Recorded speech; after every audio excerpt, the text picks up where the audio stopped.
மற்றுமொரு தலைப்பினூடாக உங்கள் அனைவரையும் இன்று சந்திக்கின்றேன். இன்று கலந்துரையாட இருக்கின்ற தலைப்பு ரமலான் மாதம் வந்திருக்கின்றது. லட்சக்கணக்கான மில்லியன் கணக்கான மக்கள் நோன்பு நோற்றிருக்கின்றார்கள். இதிலும் பல மில்லியன் கணக்கான மக்கள் நீரிழிவு நோயால் அல்லது டயபெட்டிஸ் என்கின்ற நோயால் பாதிக்கப்பட்டிருக்கின்றார்கள். எனவே நான் இன்று உங்களுடன் கலந்துரையாட இருக்கின்ற தலைப்பு இந்த ரமலான் மாதத்தில் சர்க்கரை வியாதி உள்ளவர்கள், நீரிழிவு நோயாளிகள் எவ்வாறு நடந்து கொள்ள வேண்டும் என்பது தொடர்பாக கலந்துரையாடலாம் என நினைக்கின்றேன். தொடர்ந்தும் முழுமையான வீடியோவுடன் இணைந்திருங்கள். நீங்கள் எங்களுடைய சேனலை சப்ஸ்கிரைப் செய்யவில்லையாயின் எங்களுடைய டாக்டர் அன்பாஸ் ஃபாரூக் தமிழ் யூடியூப் சேனலை சப்ஸ்கிரைப் செய்து வைத்திருங்கள்.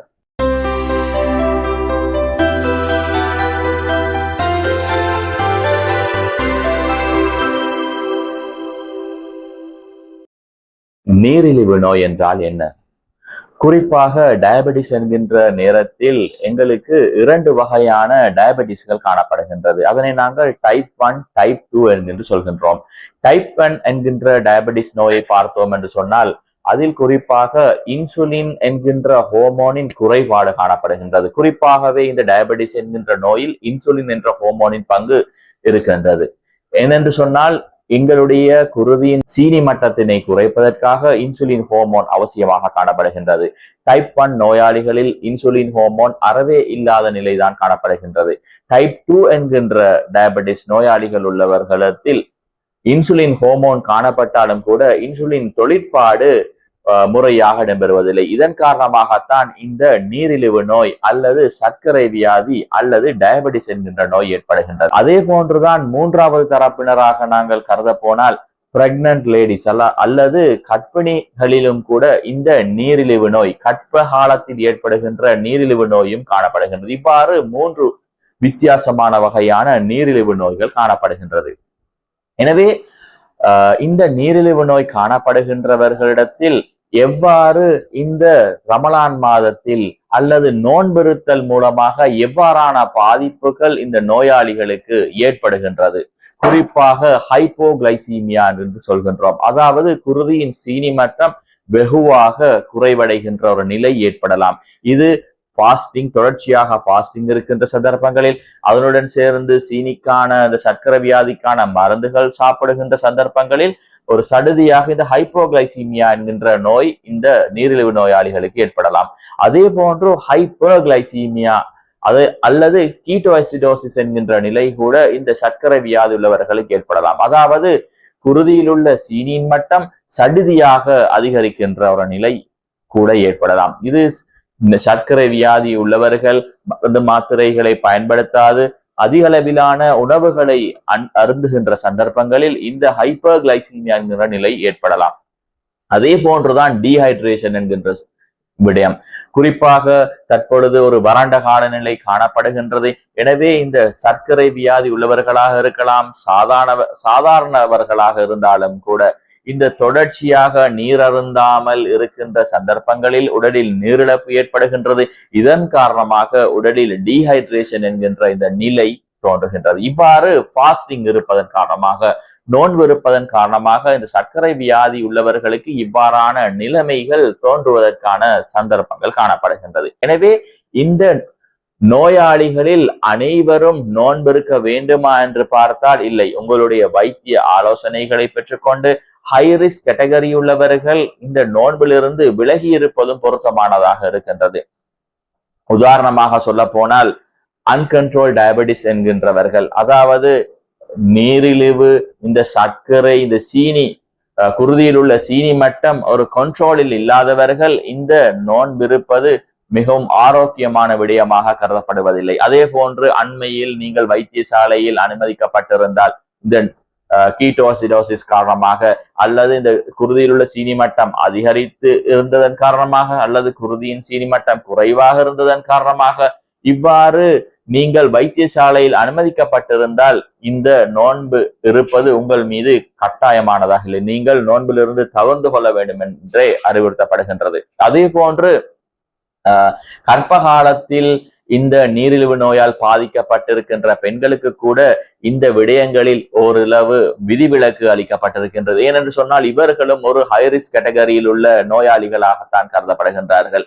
அதே போன்றுதான் இன்சுலின் பாவிக்கப்படுகின்ற நீரிழிவுக்காக, இந்த சீனி வருத்தத்துக்காக இன்சுலினை நீங்கள் இன்ஜெக்ட் பண்ணுகின்ற நோயாளிகளாக இருந்தால் அவர்களும் இதில் நோன்பு நோக்கின்ற விடயத்தில் மிகவும் அவதானமாக இருக்க வேண்டியது மிகவும் அவசியமாக இருந்து கொண்டிருக்கின்றது. அதே போன்று முதியவர்கள், வயது கூடினவர்கள் இந்த நீரிழிவு நோயால் பாதிக்கப்பட்டிருக்கின்ற சந்தர்ப்பங்களிலும் கூட அவர்களும் இந்த நோன்பு நோக்கின்ற விடயத்தில் அவதானமாக இருக்க வேண்டியது மிகவும் முக்கியமானதாக இருக்கின்றது.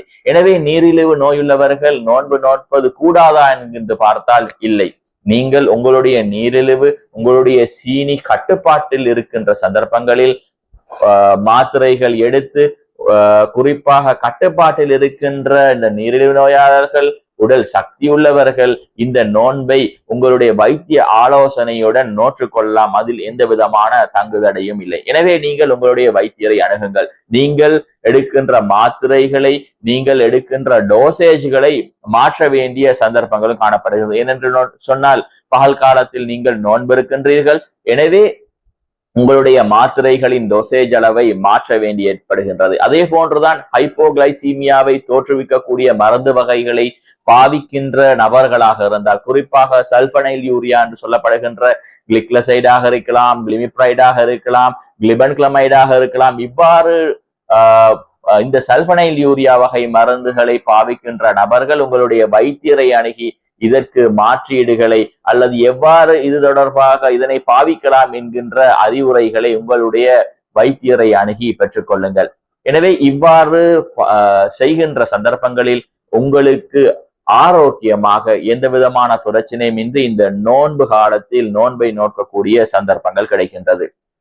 எனவே இவ்வாறு வைத்திய ஆலோசனைகளை பெற்று நீங்கள் எவ்வாறு இந்த நோன்பு நோக்கின்ற விடயத்தில் பல விடயங்களை கவனத்தில் கொள்ள வேண்டும். முதலாவது, நீங்கள் உட்கொள்கின்ற சாப்பாடு விடயத்திலும் கூட உங்களுக்கு நீங்கள் கவனத்தை கொள்ள வேண்டும். குறிப்பாக சஹர் நேரத்தில் நீங்கள் அருந்துகின்ற உணவு, அதே போன்று இஃப்தார் நேரத்தில் நீங்கள் அருந்துகின்ற உணவு, இவை இரண்டும் தான் இந்த சர்க்கரை வியாதி உள்ளவர்களுக்கு அவர்களுடைய நோன்பு தொடர்பாக, அவர்களுடைய நோய் தொடர்பாக பாதிக்கக்கூடிய விடயங்கள். எனவே நீங்கள் சஹர நேரத்தில் மெதுவாக சமிபாடு அடையக்கூடிய உணவுகளை சாப்பிடுங்கள். குறிப்பாக இலங்கையை பொறுத்தவரை, இந்தியாவை பொறுத்தவரை இங்க தெற்காசிய நாடுகளில் சோறை பிரதானமாக உணவாக உண்ணுகின்றார்கள். எனவே இந்த சோறு, பெருந்தானியத்தை கொண்ட உணவுகளை சாப்பிடுகின்ற போது, ஓட்ஸ் வகையான உணவுகளை சாப்பிடுகின்ற போது, அதுடன் சேர்ந்து தயிர், யோகட் வகைகளை சேர்த்து சாப்பிடுகின்ற போது இவை மெதுவாக டைஜஷன் சமிபாடு அடைவதன் காரணமாக, செரிமானம் மிகவும் மெதுவாக இடம்பெறுவதன் காரணமாக இது உங்களுக்கு ஒரு ஆரோக்கியமான ஒரு உணவாக அமைகின்றது. அதே போன்று நோன்பு திறக்கின்ற சந்தர்ப்பங்களிலும் நீங்கள் சீனி அதிகளவில் அடங்கிய சோடாக்களை, பானங்களை அருந்துவதை நீங்கள் தவிர்க்க வேண்டும். இலகுவில் சமிபாடடையக்கூடிய உணவு பதார்த்தங்களை பயன்படுத்த வேண்டும். நோன்பை நீங்கள் 1 அல்லது 2 பேரிச்சம்பழங்களை கொண்டு நோன்பை திறந்து, நீங்கள் கஞ்சி குடிப்பவர்களாக இருந்தால் ஒரு கோப்பை கஞ்சி குடிப்பதில் எந்த விதமான பிரச்சனையும் காணப்படாது. என்றாலும் கூட சர்க்கரை வியாதி உள்ளவர்கள் இவ்வாறான அதிக அளவிலான கார்போஹைட்ரேட்டுகளை நோன்பு திறக்கின்ற சந்தர்ப்பங்களில் நீங்கள் பயன்படுத்துவதன் காரணமாக உங்களுடைய குருதியின் சீனி மட்டம் சடுதியாக அதிகரிப்பதற்கான ஹைப்பர்கிளைசீமியாக்கள் தோன்றுவதற்கான சந்தர்ப்பங்கள் காணப்படுகின்றது. அதிக அளவில் பொரித்த உணவுகளை நீங்கள் உண்பதிலிருந்து நீங்கள் தவிர்த்து கொள்ள வேண்டும். தற்காலத்தில் இருக்கின்ற ஒரு வளமையாக நோன்பு திறப்பதற்காக பிரியாணியை பயன்படுத்துகின்றார்கள்.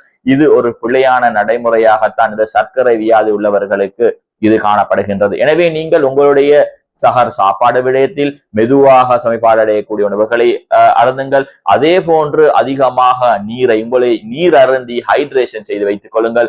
இது உங்களை பகல் காலத்தில் ஆரோக்கியமாக நீரேற்றம் கொண்டவர்களாக இருப்பதற்கு உதவுகின்றது. அதே போன்று நோன்பு திறந்தவுடனும் நீங்கள் அதிகமாக சுத்தமான நீரை அருந்தி உங்களை ஹைட்ரேஷன் செய்யுங்கள், நீரேற்றம் செய்யுங்கள். இதன் மூலமாக உங்களுக்கு உடல் ஆரோக்கியத்தை மேற்கொள்ளலாம். அதே போன்று நீங்கள் அவதானமாக இருக்க வேண்டிய விடயங்கள் காணப்படுகின்றன. உங்களுக்கு எந்த நேரத்திலாவது உடற்சோர்வுகள் ஏற்படுகின்றதாக இருந்தால், தலைவலிகள், கன்ஃபியூஷன் போன்ற நிலைகள் தோன்றுகின்ற சந்தர்ப்பங்களில் எந்த நேரத்திலும் நீங்கள் நோன்பை திறப்பதற்கான, நோன்பை விட்டு விடுவதற்கு ஆயத்தமாக வைத்துக் கொண்டிருங்கள்.